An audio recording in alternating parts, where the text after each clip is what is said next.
স্বরাষ্ট্র উপদেষ্টা বলেছে সাধারণ জনগণ চায় বর্তমান সরকার 5 বছর থাকুক। আপনার মতামত কি? এই সরকার 5 বছর না আরো 10 বছর থাকা উচিত। স্বরাষ্ট্র উপদেষ্টা বলেছেন, যেটা আসলে ব্যাচেলর রুমিন ফারহানা মাত্রই বলে, স্বরাষ্ট্র উপদেষ্টা এমন একটা কথা আজকে বলেছেন। তিনি বলেছেন সাধারণ মানুষ চায় এই সরকার আরো 5 বছর থাকুক। তারা যদি মনে করে যে তাদের দক্ষতা, যোগ্যতা, জনপ্রিয়তা অনেক বেশি, তাহলে কেন তারা নির্বাচনে আসছেন না? আমি বলেছি যে ঐক্যমতের ভিত্তিতে সে 6 মাস থাকুক, 2 বছর থাকুক, 3 বছর থাকুক, 4 বছর থাকুক, সেটা অংশীজনরা সিদ্ধান্ত নেবেন। পরবর্তীকালীন সরকারের নানা সীমাবদ্ধতা থাকা সত্ত্বেও আমরা মনে করি এই সরকারকে কোনোভাবেই ব্যর্থ হতে দেওয়া যাবে না। সেনাপ্রধান ওয়াকারুজ্জামান আফ্রিকা সফর থেকে ফেরার সময় এয়ারপোর্টে গ্রেফতার হতে পারতেন, কিন্তু ভারত তাকে বাঁচিয়েছে। এমনকি জেনারেল ফয়জুর রহমান নাকি হাউস অ্যারেস্টে আছেন, কারণ তিনি ওয়াকারুজ্জামানের বিরুদ্ধে ষড়যন্ত্র করেছিলেন। ভারতের কৌশল ছিল ডক্টর ইউনূস সরকারের ওপর চাপ সৃষ্টি করে হাসিনা ও তার দলকে রাজনীতিতে পুনর্বাসনের সুযোগ সৃষ্টি করা। ভারত অন্তত এই বাস্তবতা বুঝতে পেরেছে হাসিনাকে সমর্থন দিয়ে আবার বাংলাদেশে পুনর্বাসন কোনোভাবেই সম্ভব নয়। বাজারে চাঁদাবাজি বন্ধ হয়েছে তার কঠোর অবস্থানের কারণে। তিনি বিনিয়োগ বোর্ডের চেয়ারম্যান আশিক চৌধুরীর মতো হাইলি ট্যালেন্টেড ব্যক্তিদের দেশের গুরুত্বপূর্ণ চেয়ারে বসিয়েছেন, যার ফলে অর্থনীতিতে দেশের উন্নয়নে নতুন গতি এসেছে। ছাত্র জনতার মন জয় করে নিয়েছেন ইউনূস। তারা বিশ্বাস করে এই মানুষটি তাদের স্বপ্নকে বাস্তবে রূপ দিতে পারে। আসসালামু আলাইকুম দর্শক, নতুন একটা নিউজে আপনাকে স্বাগতম। প্রিয় দর্শক, ডক্টর ইউনূসকে আরো 5 বছর ক্ষমতায় দেখতে চায় বাংলাদেশের সাধারণ জনগণ। ডক্টর ইউনূসকে 5 বছর ক্ষমতায় রাখতে হবে বলে মন্তব্য করেছেন স্বরাষ্ট্র উপদেষ্টা। তার এই মন্তব্য নিয়ে রীতিমতো রাজনৈতিক মহলে তোলপাড় সৃষ্টি হয়েছে। এবার ডক্টর ইউনূসকে আরো 5 বছর ক্ষমতায় রাখা নিয়ে মুখ খুলেছেন বিএনপি নেত্রী ব্যারিস্টার রুমিন ফারহানা। ডক্টর ইউনূসকে নিয়ে কি বললেন তিনি? এদিকে বাংলাদেশ সেনাবাহিনীকে নিয়ে ভয়াবহ ষড়যন্ত্র করতে গিয়ে উল্টো ফেসে গেল ভারতীয় সেনাবাহিনী। এবার সেনাবাহিনীকে নিয়ে মহা বিপদে ভারত, মোদির গদি নিয়ে টানাটানি। ডক্টর ইউনূসকে 5 বছর ক্ষমতায় রাখা নিয়ে রাজনৈতিক মহলে তোলপাড় এবং সেনাবাহিনী নিয়ে ভারতের মহা বিপদে পড়ার ঘটনা ও প্রেক্ষাপট নিয়ে করা আমাদের আজকের ভিডিওটি অত্যন্ত গুরুত্বপূর্ণ। ভিডিওটি শুরু থেকে শেষ পর্যন্ত ধৈর্য সহকারে দেখে একটি লাইক দিয়ে সবাইকে শেয়ার করে দিন। আমাদের চ্যানেলে নতুন হলে চ্যানেলটি সাবস্ক্রাইব করে পাশে থাকা বেল আইকনে ক্লিক করে রাখুন। আমাদের ভিডিওটি আপনি বাংলাদেশের কোন জেলায় বসে দেখছেন বা শুনছেন সেটি অবশ্যই কমেন্ট বক্সে কমেন্ট করে জানিয়ে দিতে ভুলবেন না। স্বরাষ্ট্র উপদেষ্টা বলেছে সাধারণ জনগণ চায় বর্তমান সরকার 5 বছর থাকুক। আপনার মতামত কি? এই সরকার 5 বছর না আরো 10 বছর থাকা উচিত। ডক্টর ইউনূস স্যারে অল বিশ্বে সবাই চিনে, উনি থাকলে আমাদের দেশটাকে আরো আগায় নিতে পারবে। আপনি চান যে ডক্টর মোহাম্মদ ইউনূস আরো 5 বছর ক্ষমতায় থাকুক? আরো 5 বছর না আরো বেশি থাকলে আরো ভালো হয়। ডক্টর ইউনূস স্যার ভালোই আছে, 5 বছর থাকলে ভালো হইব। বর্তমান চাঁদা লাগে না।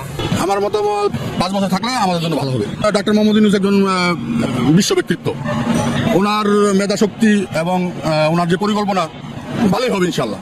আমার সিদ্ধান্ত জনগণ যদি চায় আমিও চাই। আমি নিজেও তো দেখছি ভালোই করছে, খারাপ তো কিছু দেখছি। দেশটা তো দিনে নিয়ে যাইতো ভারত, এই দেশ থাকতো নাকি? ভারতে গেলে খেয়া বলাছিল দেশ। ডক্টর ইউনূসের লেগে আমাদের দেশ আছে। ব্যক্তিগত মতামত যে ডক্টর ইউনূস সাহেব 5 বছর থাকুক। জি থাকুক। আমার মতামত হলো যে বর্তমানে যেভাবে জিনিসপত্রের দাম এটা নাগালের ভিতরে আসছে, আমার মনে হয় ওনার 5 বছর থাকাটা উচিত। একটা মানুষকে আসলে একটু সুযোগ দেওয়া উচিত। আমি লোক হিসাবে অনেক ভালো, অনেক অনেস্ট ডক্টর মোহাম্মদ ইউনূস। আমার ওনাকে অনেক ভালো লাগে। ওনার কথাবার্তা, গরিবের প্রতি যে ওনার একটা উদারতা, এটা আমি অন্য কোনো সরকারের মধ্যে পাই নাই। যে এখন আছে প্রধান উপদেষ্টা ডক্টর ইউনূস, তাকে সারা বিশ্বের মানুষ চিনে। এর আগে যারা ছিল আমাদের দেশে তারা ম্যাক্সিমাম দেখবেন আপনার অশিক্ষিত। শিক্ষার একটা গুণ আলাদাই। গত প্রধানমন্ত্রী যে ছিল শেখ হাসিনা, শুধু উনি ছাড়া 2-1টা মঞ্চে ছিল শিক্ষিত, আর সবাই কিন্তু ম্যাক্সিমাম অশিক্ষিত ছিল। আমরা বিএনপি দেখলাম, আওয়ামী লীগ দেখলাম, এখন যখন উপদেষ্টা যারা আছে তারা যদি 5 বছর থাকে থাকুক। আমরা দেখি না 5 বছর তারা কি করে। উনি খুব ভালো লোক, উনি ভালো কাজ করতেছে, দেশে খুব শান্তি শৃঙ্খলা ফিরে আইছে, খুব ভালো লাগতেছে। তাই আমি মনে করি উনি থাকলে দেশের অনেক উন্নতি হবে। ডক্টর মোহাম্মদ ইউনূস মানে চলে ফিরে খুব মজা পাইতেছি। রাস্তাঘাট যানজট নাই, কোনো কোনো দুর্নীতি নাই, কোনো চাঁদাবাজ নাই, খুব ভালো লাগতেছে। থাকলে ভালো হবে দেশের জন্য। আমি আরো বেশি থাকুক, আমার নেতা আরো বেশি থাকুক। সব দিক দিয়ে ভালো, সব দিকে সুযোগ সুবিধা পাইতেছে, কোনো হইলা নাই, মারামারি নাই, কাটাকাটি নাই, না চাঁদাবাজ নাই, সন্ত্রাস নাই, কেউই নাই। বর্তমান সরকার সাধারণ জনগণের জন্য ভালো, আমাদের জন্য ভালো। আমি চাই যে দেশ ভালোভাবে চালাবে, যে সুন্দরভাবে চালাবে, মানে যে এইভাবে নিরাপত্তা দিতে পারবে সেই জন্য আসেন। স্বরাষ্ট্র উপদেষ্টা বলেছে যে সাধারণ জনগণ চায় বর্তমান সরকার আরো 5 বছর ক্ষমতায় থাকুক। কি মনে করেন? আমি মনে করি সে যদি দেশটা সুন্দরভাবে চালাইতে পারে। আমরা যে এই যে রোজার মাসটা পাইছি, এত বিগত দিনে আমরা পাইছি সবকিছু ভালো উদ্যোগতি। হ্যাঁ, আমাদের নাগালের বাইরে ছিল। যেরকম সামান্য পেঁয়াজ ছিল, আমরা রমজান মাসে পেঁয়াজ কিন্তু 30 টাকা কেজি, গতবার রমজান ছিল 200 টাকা কেজি। আমাদের জনগণের স্বার্থবিত ছিল। এরকম যদি চালাইতে পারে ইনশাআল্লাহ সে থাকুক, আমাদের কোনো ব্যাপার। পরবর্তীকালীন সরকারের নানা সীমাবদ্ধতা থাকা সত্ত্বেও আমরা মনে করি এই সরকারকে কোনোভাবেই ব্যর্থ হতে দেওয়া যাবে না। কারণ হাজারো শহীদের রক্ত মারিয়ে একটি গণতান্ত্রিক, মানবিক, বৈষম্যহীন বাংলাদেশ গড়ার অঙ্গীকার নিয়ে এই সরকার রাষ্ট্র পরিচালনার দায়িত্ব নিয়েছে। স্বরাষ্ট্র উপদেষ্টা বলেছেন, যেটা আসলে ব্যারিস্টার রুমিন ফারহানা মাত্রই বললেন, স্বরাষ্ট্র উপদেষ্টা এমন একটা কথা আজকে বলেছেন। তিনি বলেছেন সাধারণ মানুষ চায় এই সরকার আরো 5 বছর থাকুক। সার্জিস আলমের আকাঙ্ক্ষা 5 বছরের জন্য বাংলাদেশে নির্বাচিত সরকারের প্রধানমন্ত্রী হিসেবে ডক্টর ইউনূসকে পাওয়া। অন্যদিকে সিনিয়র সাংবাদিক মাসুদ কামাল বলেছেন ডক্টর ইউনূস ক্ষমতায় থেকে যেতে পারেন, যে ফরম্যাটেই হোক তিনি ক্ষমতার ভেতরেই থাকবেন। ক্ষমতা ছেড়ে দেওয়ার নজির তার খুব কম। 71 বছর বয়সে গ্রামীণ ব্যাংকের পদ ছাড়তে রাজি হননি, অথচ সেই প্রতিষ্ঠানে সবাইকে 65 বছর বয়সে চাকরি ছাড়তে হয়েছে। 3 জন ব্যক্তির 3টি কথা সমীকরণ মেলাতে চাইলে মেলানো সহজ না কঠিন। আর আশিক চৌধুরীর প্রেজেন্টেশন নিয়ে যেমন প্রশংসা লোকের মুখে মুখে, কি পেলাম না সেই হিসেব আর প্রেজেন্টেশন কতটা সুন্দর হয়েছে সেই হিসাব, সেই সমীকরণটিকে মেলানো যাচ্ছে কিনা। প্রথম প্রেজেন্টেশন নিয়ে আসি যে আপনি যদি সোশ্যাল মিডিয়াতে যান, আপনার মনে হবে যে এই পৃথিবীতে এর আগে আর কোনো প্রেজেন্টেশন হয়নি, এই প্রথম একটা মাইক্রোফোন হাতে একজন প্রেজেন্টেশন দিলেন, এবং এটাকে জাদুঘরের মধ্যে রাখা যায়, কিংবা এটা নোবেল পুরস্কার যদি না দেয় এটা কম হয়ে যায়। আমাদের হচ্ছে কি আমাদের চাটুকারিতে এবং আমরা প্রশংসাতে এত ঊর্ধ্বে তুলে ফেলি একটা লোককে, আবার নামাতেও কিন্তু করি না। এই আশিক চৌধুরীকেই কিন্তু এরাই আবার সোশ্যাল মিডিয়াতে একদম গায়েব করে দেবে। এখন তাকে বলছে দ্বিতীয় ইউনুস থেকেও বড় কেউ এসেছে আমাদের জন্য আশীর্বাদ হিসেবে, এবং তাকে একটা ডিজিটাল পূজা শুরু করে দিয়েছে। এই যে ভদ্রলোক, উনি যে ওনার একজন ইয়াং পার্সন হিসাবে ওনার যে বায়োডাটা আমি দেখলাম, তাকে আমরা একটু গর্বিত হওয়ার মতো যে একজন বাংলাদেশি ডক্টর ইউনূসের সঙ্গে কাজ করার জন্য এসেছেন। তাকে আমরা কাজের পরিবেশ করে দেব, তাকে আমরা কিভাবে ইনভেস্টমেন্ট আসবে সেই এনভায়রনমেন্ট দেব। কিন্তু আমরা সেটা না করে আমরা একটা সেমিনার আয়োজন নিয়ে এত সব কাহিনী করছি, এবং যে সেমিনারের আউটকাম হচ্ছে এখনো পর্যন্ত দৃশ্যমান হচ্ছে যে 100 বিলিয়ন আপনার 100 কোটি টাকা ইনভেস্টমেন্ট চায়নার। এবং এর আগেও কিন্তু এই ধরনের সেমিনারগুলো বাংলাদেশে হয়েছে, শেখ হাসিনার আমলে বলেন, আগের আমলে বলেন, এই সমস্ত বিনিয়োগ সম্মেলন। এবং যেই ইনফ্রাস্ট্রাকচারের উপর আপনি দেখাচ্ছেন লোকজনকে, এগুলো তো বিগত সরকারগুলোরই করা। ইপিজেড তো আমি মনে করি যে শেখ হাসিনা একটা এমন ভাবে করেছেন, ঘাটে ঘাটে ইপিজেড করে রেখেছিলেন। এবং এই যে বঙ্গবন্ধু যে ইপিজেড যেটা মিরসরাইতে, এটাকে এখনো চেঞ্জ করেছিলাম, মানে ফরচুনেটলি ওটা আমার বাড়ির পাশে। সো আমরা একটা আশাবাদী যে একটা কিছু হবে। সূর্যটা আকাশের মাঝখানে দাঁড়িয়ে আছে। ঢাকার একটি পুরনো মসজিদ থেকে জুম্মার নামাজ শেষে মানুষ বেরিয়ে আসছে। দূরে শিরিষ গাছের ডালে পাখিরা কলতান তুলছে। বাতাসে শীতল একটা আমেজ ছড়িয়ে পড়েছে। শহরের এক কোণে একটি জরাজীর্ণ বাড়ির ছাদে দাঁড়িয়ে আরিফ আকাশের দিকে তাকিয়ে, তার হাতে একটি পুরনো বই, ইরানের বিপ্লব ও খামেনি। পাতার পর পাতা উল্টে সে ভাবছে একজন মানুষ কিভাবে একটি জাতিকে নিজের আদর্শে গড়ে তুলতে পারে।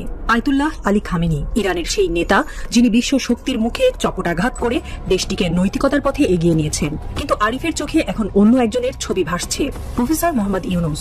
নতুন বাংলাদেশে তিনি কি হতে পারেন সেই আলোর দিশারি? এমনটা ভাবতে ভাবতে আরিফ তার ফোনের ইউটিউব ঘাটা শুরু করলো। প্লে লিস্টে সেভ করে রাখা প্রফেসর ইউনূসকে নিয়ে করা একটি কন্টেন্ট চালু করলো। 2024 সালের 5 আগস্ট বাংলাদেশের ইতিহাসে একটি টার্নিং পয়েন্ট। ছাত্র জনতার অভূতপূর্ব আন্দোলনে ক্ষমতার গদি থেকে বিদায় নিয়েছিল একটি সরকার। রাস্তায় রক্ত ঝরেছে, চোখে জল গড়িয়েছে, কিন্তু জনগণের কণ্ঠ অবশেষে জয়ী হয়েছে। 5ই আগস্টের দ্বিতীয় স্বাধীনতার মাহাত্ম্য ভুলে রাজনৈতিক নেতারা আবারও তাদের পুরনো খেলায় মেতে উঠেছেন। ক্ষমতার লোভ, দলীয় কোন্দল আর স্বার্থের লড়াই। কিন্তু জনগণ আর সেই পুরনো গল্প শুনতে চায় না। তারা একজন নতুন নেতার খোঁজে, যিনি তাদের আস্থা ফিরিয়ে আনবেন। এই শূন্যতার মধ্যেই একটি নাম বারবার উঠে আসছে, প্রধান উপদেষ্টা প্রফেসর মোহাম্মদ ইউনূস। বাংলাদেশ আজ এক অদ্ভুত সন্ধিক্ষণে। রাজনীতির মঞ্চে নেতার অভাব নেই, কিন্তু দূরদৃষ্টি নেতৃত্বের অভাবে দেশটা যেন হোঁচট খাচ্ছে। 5ই আগস্টের আন্দোলন দেখিয়েছে জনগণ আর পুরনো রাজনীতির ওপর ভরসা করতে চায় না। তারা এখন এমন একজনকে চায় যিনি দলের ঊর্ধ্বে গিয়ে জাতির জন্য একটি স্বপ্ন দেখতে পারেন। ইরান যেমন আয়াতুল্লাহ খামেনির মতো একজন নৈতিক পথপ্রদর্শক পেয়েছিল, বাংলাদেশও কি তেমন কাউকে পাবে? খামেনি ইরানে কখনো সরকারের দৈনন্দিন কাজে হাত দেননি, তবু তার নৈতিক প্রভাবে দেশটা আত্মনির্ভরশীল হয়ে উঠেছে। তিনি যেন একটি আলোক বার্তিকা, পথ দেখান, কিন্তু পথে হাঁটার দায়িত্ব অন্যের। বাংলাদেশের জন্য এমন একজন দরকার। আরিফ ভাবে এদেশে এখন নেতৃত্ব মানে শুধু দেশ চালানো নয়, সময়কে চালানো। আর প্রফেসর ইউনূস সেই চালকের আসনে বসার উপযুক্ত। তাকে সামনে রাখাই হবে ভবিষ্যতের প্রতি আমাদের শ্রদ্ধা জানানো। ইউনূসের নেতৃত্বে দ্রব্যমূল্য নিয়ন্ত্রণে এসেছে। 2025 সালের ঈদ দেশের ইতিহাসে সবচেয়ে সাশ্রয়ী ঈদ হিসেবে চিহ্নিত হয়েছে। বাজারে চাঁদাবাজি বন্ধ হয়েছে তার কঠোর অবস্থানের কারণে। তিনি বিনিয়োগ বোর্ডের চেয়ারম্যান আশিক চৌধুরীর মতো হাইলি ট্যালেন্টেড ব্যক্তিদের দেশের গুরুত্বপূর্ণ চেয়ারে বসিয়েছেন, যার ফলে অর্থনীতিতে দেশের উন্নয়নে নতুন গতি এসেছে। ছাত্র জনতার মন জয় করে নিয়েছেন ইউনূস। তারা বিশ্বাস করে এই মানুষটি তাদের স্বপ্নকে বাস্তবে রূপ দিতে পারে। বাংলাদেশের 90 লাখ নারী তার মাইক্রো ফাইন্যান্স মডেলের মাধ্যমে আর্থিকভাবে স্বাধীন হয়েছেন। 15টি দেশে তার সামাজিক ব্যবসার মডেল ছড়িয়ে পড়েছে। এই কাজ রাজনীতির চেয়েও বড়, কারণ এটি সরাসরি মানুষের জীবন বদলেছে। 5ই আগস্টের পর বাংলাদেশের জনগণের মধ্যে আরেকটি চেতনা জেগে উঠেছে। প্রতিবেশী ভারতের শোষণের বিরুদ্ধে প্রতিবাদ। বাণিজ্য সীমান্ত আর পানি বণ্টনের ক্ষেত্রে ভারতের আধিপত্যবাদী নীতি বাংলাদেশকে বারবার কোণঠাসা করেছে। জনগণ এখন এমন একজন নেতা চায় যিনি ভারতের এই শোষণের বিরুদ্ধে স্পষ্ট কণ্ঠে কথা বলবেন। প্রফেসর ইউনূস এই ক্ষেত্রেও একটি শক্তিশালী সম্ভাবনা। তিনি আন্তর্জাতিক মঞ্চে বাংলাদেশের প্রতিনিধিত্ব করেছেন বারবার। তার কণ্ঠে নেই দ্বিধা, নেই ভয়। তিনি যখন বিশ্ব নেতাদের সঙ্গে কথা বলেন তখন বাংলাদেশের স্বার্থকে সামনে রাখেন। ভারতের বিরুদ্ধে তার স্পষ্ট অবস্থান জনগণের মনে আস্থা জাগায়। আরিফ ভাবে ইউনূস যদি নেতৃত্বে আসেন তবে তিনিই পারবেন ভারতের শোষণের বিরুদ্ধে বাংলাদেশের পক্ষে দাঁড়াতে। বিশ্ব রাজনীতির মঞ্চে বাংলাদেশের প্রতিনিধিত্ব করার মতো ব্যক্তি খুব কমই আছেন। প্রফেসর ইউনূস সেই বিরল ব্যক্তিত্ব। নোবেল শান্তি পুরস্কার বিজয়ী এই মানুষটি বিশ্ব নেতাদের সঙ্গে সমানে সমানে কথা বলেন। তার কণ্ঠে বাংলাদেশের গর্ব ধ্বনিত হয়। যখন তিনি জাতিসংঘের মঞ্চে বা বিশ্ব অর্থনীতি ফোরামে কথা বলেন তখন বাংলাদেশের কথা বিশ্ব শোনে। অন্য রাজনীতিকরা হয়তো দলীয় স্বার্থ বা ব্যক্তিগত লাভের জন্য বিশ্ব মঞ্চে যান, কিন্তু ইউনূসের লক্ষ্য সব সময়ই জনগণ। তিনি বাংলাদেশকে একটি আত্মনির্ভরশীল গর্বিত জাতি হিসেবে দেখতে চান। বিশ্ব রাজনীতিতে তিনি একমাত্র ব্যক্তি যিনি সত্যিকার অর্থে বাংলাদেশকে প্রতিনিধিত্ব করতে পারবেন।